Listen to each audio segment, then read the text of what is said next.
that I don't know. it makes the first Avatar look tame. Well, that may be. Like, well, it makes it look like the travel log that it is.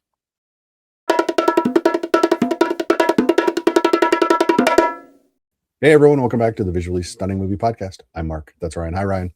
Hey. Last night we saw the latest from Disney Pixar, Hoppers.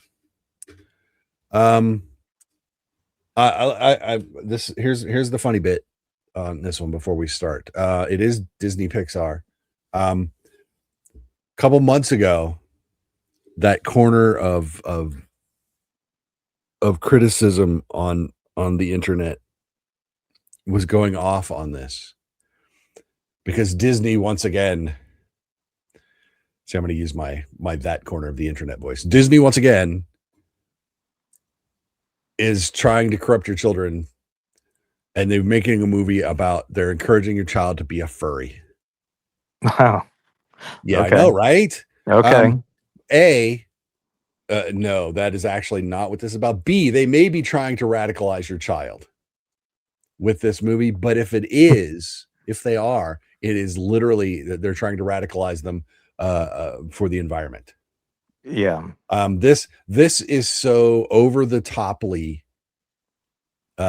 rabidly pro environment, anti people that it makes the first Avatar look tame. Well, that may be. Like, well, it makes it look like the travel log that it is. So Hoppers, PG, an hour 45 minutes. 19-year-old animal lover uses technology that places her consciousness into a robotic beaver to uncover mysteries within the animal world beyond her imagination. Sure. Really what she's trying to do is save this glade with a pond where she would go with her grandmother almost every day because she has anger management issues. Yes. So that is what we have. So Mabel is our heroine. The evil Mayor Jerry is great. John Hamm, who apparently was having a great time in his sound booth doing this. A lot of other Meryl Streep has a voice. Dave Franco has a voice. Kathy Najimy has a voice. There's a lot of stuff going on in here, but it's mostly about beavers because the beavers make the dam and then all the other animals come and life is good. But Mayor Jerry wants to build a freeway across the glade. So he was only able to do it because the animals were gone, which seemed wrong. And so Mabel has to determine why the animals are gone and can she bring them back, and therefore stop. So yeah, so that's what we have. I seem to recall, I think our colleague Rachel compared this to the Bee movie, which kind of sure, I guess. Although the Bee movie was about them directly exploiting bees. Yeah. There was another one though, and I don't think I ever actually watched the whole thing. It had to have come out a decade ago at this point, but it was a bunch of animals trying to stop a development of some sort. And then I think there was also a live action version. I believe was Brendan Fraser, the evildoer, in one of those. I don't know. There was Ferngully. There was, I don't know. Anyway. Yeah, but it's not a new concept. I know there's films out here. Yeah. I mean, I mean, obviously it has an environmental bend, based somewhat on a young woman's sentimentality for a place. But she's always loved animals. That's not new. That's true. That is established in the opening montage. Yeah, we have that. Which, honestly, that's a hilarious montage. It's pretty good. Yeah. It might actually be the most effective part of the film. Possibly. It sets the stage fairly well before it gets, goes a little more sentimental. As Pixar films tend to do, which is often a wise decision. Right. I don't know that this one is particularly powerful in the way that it does it. I don't know. I think for me, part of the problem is we just had the Wild Robot, Hmm. which was a film, though not exactly the same, um, but sort of same sort of thing. Right. Um, that I don't think anyone would fight that. I think that was a far superior film. Oh yeah. And was it subtle? No, not particularly, but it also didn't really seem to beat you on the head as much as this Yeah, I one know, did. right? That's a very fine line. Yeah, I mean, it managed to walk the line better than I think this film does. Um, and part of that was, I think, the Wild Robot was able to make the relationships between the characters the focus, um, and the environmental aspect of that film more had to do with, well, this is where they live, Yeah. rather than this one is more about, we have to save this place where they lived, Hmm. so that they can live there again. And it seems less character focused in that regard. Um, you know, uh, I didn't dislike the film, No. but I mean, it's well animated, it's well performed, but I do think the writing isn't quite where I would want it to be. I think it's a little on the nose, um, a lot on the nose, Oh, it's not. probably. It's yeah. There's no subtlety here. Um, There is you know, no subtlety here. and I don't certainly take issue with the message. I consider myself more of a city person than a country person, but I do recognize a need for balance. Yep. Um, Most reasonable people do. this film, however, didn't even offer balance at any point.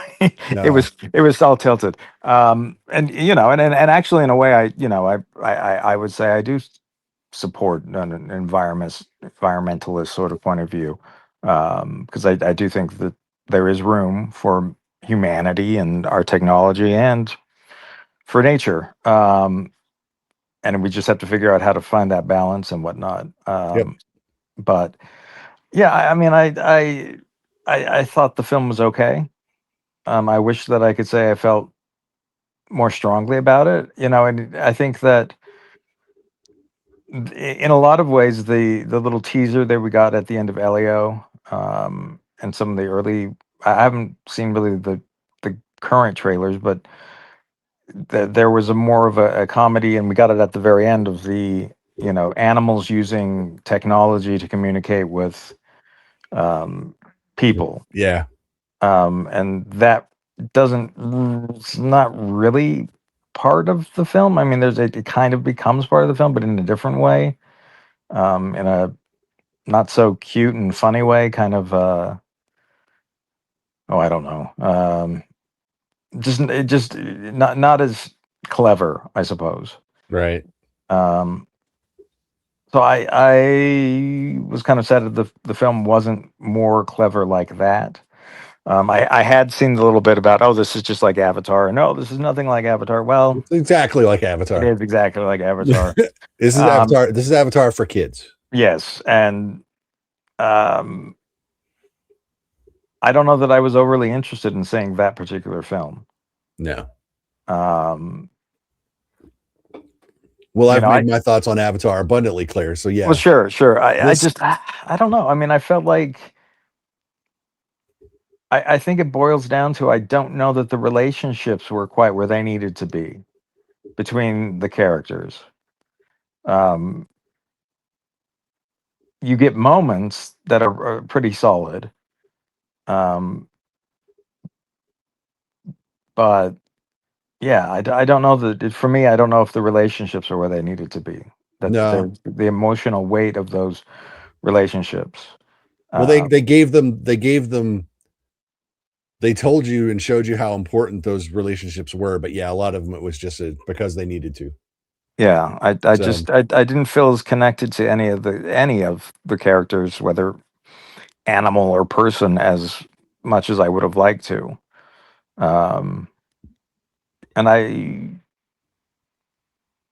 Yeah, I think maybe the message overwhelmed the film. Yeah, a little bit. It should have been more fun Yeah, first. probably.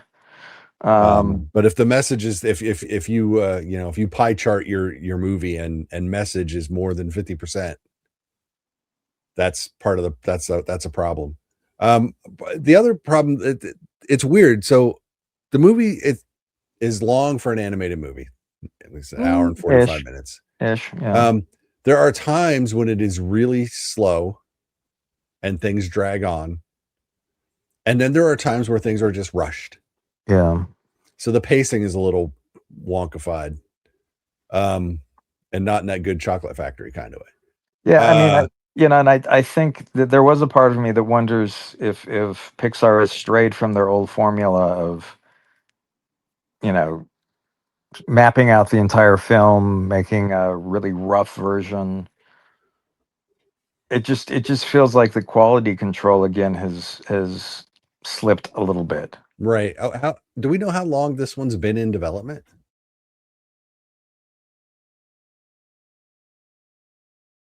Okay, so one more time. Yeah. Did we know how long this movie was in development? You said No, no. no, I don't. But so my question would be is if they have changed the way that they make their films, if they still do the whole film in sort of very rough sketch and then work it and then go into the animation scheme. It just feels like we've kind of slipped in quality, and that and Right. I don't know if this one had any issues like Elio did um, behind the scenes, but Yeah. Well, like I said, I don't because Disney talks about how they're changing what they're doing moving forward, and we talked about the messaging, and that's why I was wondering how long this had been in yeah. active development. Is this like a last holdover, or is this just a misfire? Well, I don't think there's anything overly offensive in this film. No, I but I think think the even balance is all jacked. maybe, but I think even if you're not an environmentalist, or even, I mean, you'd have to be. Because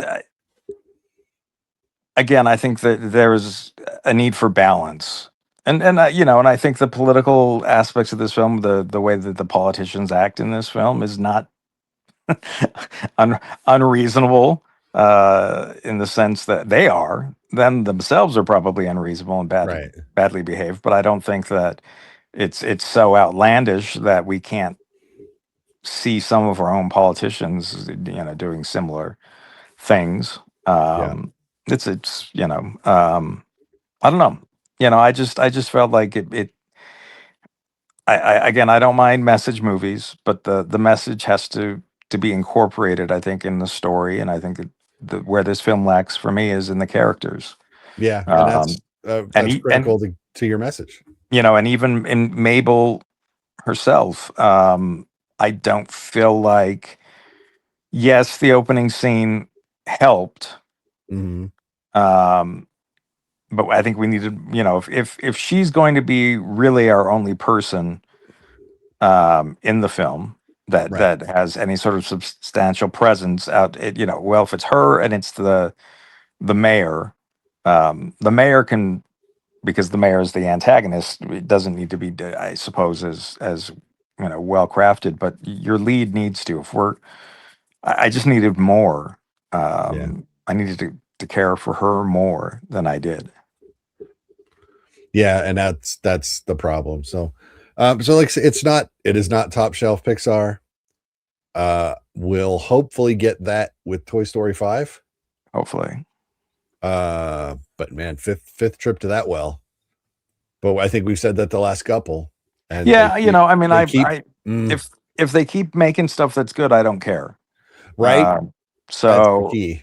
if there's I yeah, if Toy Story 5 is the quality level is on par with this, we're in That, trouble. yeah, Well, we're not in trouble. that's a problem. Pixar's in trouble, but Yeah, and part of that is they've already established the characters incredibly well, yeah, but yeah, I wish that I liked this film more. Yep. I think that is my general feeling. Was I wish that I liked it more, and I think that's the way I felt about Elio. Although I think Elio had far more issues in that it felt chopped together and Yeah. not incoherent, but not. It felt like it was pieces of stuck together rather than one coherent thing. But Yeah. and that I don't really feel with this. I just feel like maybe this needed a little more work before Yep. it got to where it got. Yeah. So, yep. So that's it. It's second level Pixar, but it is in theaters this weekend. Yeah, So, the kids in our screening seem to like it, yeah, they were and, they were pretty involved. They didn't talk too much. no, that's if they're screaming a lot with the movie, that's a good sign. Yes, Unless you're yes, sitting in the audience, if they're screaming a lot not with the movie, that's a bad sign. yeah, and I think If they're quiet with the movie, yeah, that's a good sign. sure. So, I think they because were into it. yeah, I just think you compare it, and I hate to be, like I don't know what the commercial upside of this one is either. Zootopia obviously did incredible numbers, but I think that you can see that a bit more. Again, it's the characters. It's mhm, um, I mean, it's a message movie to a certain extent. All those films have been, most Disney films to a certain extent, except for some maybe well, I think everything had kind of a message, but um, well, they yeah, do. Again, it's in the packaging. yeah, it's just I just think that this, yeah, unfortunately, again, I think it comes down to the lead, and Yeah. I wish that I cared about her more than I do, and I think there are touchstones there, her relationship with the grandmother, but that's over so quickly. The relationship she has with her mother, which Doesn't is exist. is a footnote Yeah. that seems like maybe that could have been explored, and that would have helped. Um, yeah, I Yeah. think that's it. I think that's it for me. So I think people can go and see this. I think they'll like it. I just don't imagine that they're going to get incredibly passionate about it. And No. And it's not I going to do Zootopia yeah, numbers. It's not going to have yeah, those kind of legs. yeah. It just doesn't have that same sort of appeal to it. Yep. So there you go. So that is Hopper's Disney Pixar in theaters of this Friday, the 27th.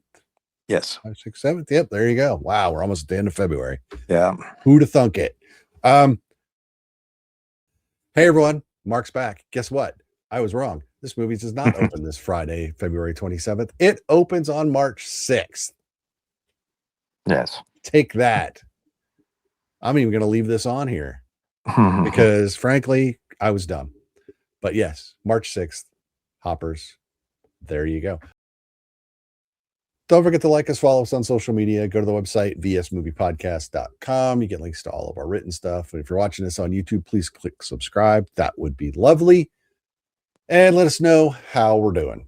So, till we talk to you again, be good, stay safe, go see a movie in theaters because theaters need to survive or all this is for naught. And all we will get is B grade streaming films. And nobody wants that. No, nobody wants that. So, I'm Mark. That's Ryan. Bye, Ryan. See you, folks. And we will talk to y'all later. Bye bye.